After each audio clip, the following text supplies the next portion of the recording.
Hey Imam, what's the worst transaction you had in your career of real estate? Worst transaction? I had a lot. I would say the worst one. I care for my clients. So it's a big story. You ready for it? Yes. Okay, all right.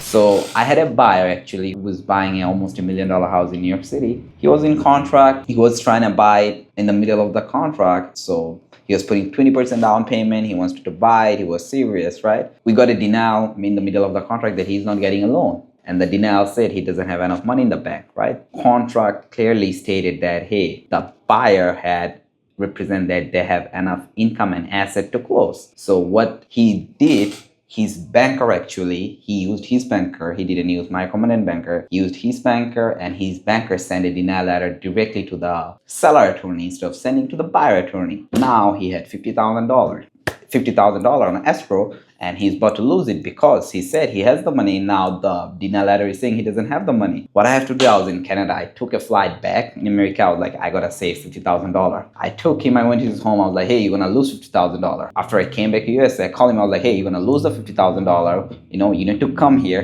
sit with my banker. He came, his wife came, everything was done. And then we switched the lender. We let the seller know, hey, we're gonna close, just wait, don't take the money. Then we apply for the loan with the new bank. So I had my guy take care of everything. In 2 weeks, we almost got cleared to close. We're gonna close. We had pretty much closing date schedule. We're gonna get the cleared to close right away. The moment we're gonna get cleared to close, we had another bad scenario. We had an appraisal, almost $1 million, and the bank is saying, hey, you still have the appraisal, but we don't think this property owed that much, right? This bank not gonna land, and we have closing date schedule. If we don't show up, right, the seller gonna take the money.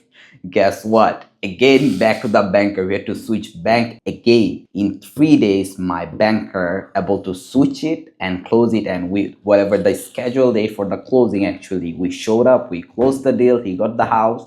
Not the house, or 1.2 roughly. But yes, I saved my client $50,000. But every day, the 3 weeks, I was tense. The attorney, my client, because I'm in my real estate career. First thing I always tell my buyers or sellers, when I'm representing the sellers, first thing I said, hey, I don't want no lawsuit. I want a smooth transaction. Buyer, I always tell them, hey, house is second. I want you to protect your money first. I was very nervous at that moment, but we got it done. My buyer cooperated. So always make sure you use a lender who knows what they're doing.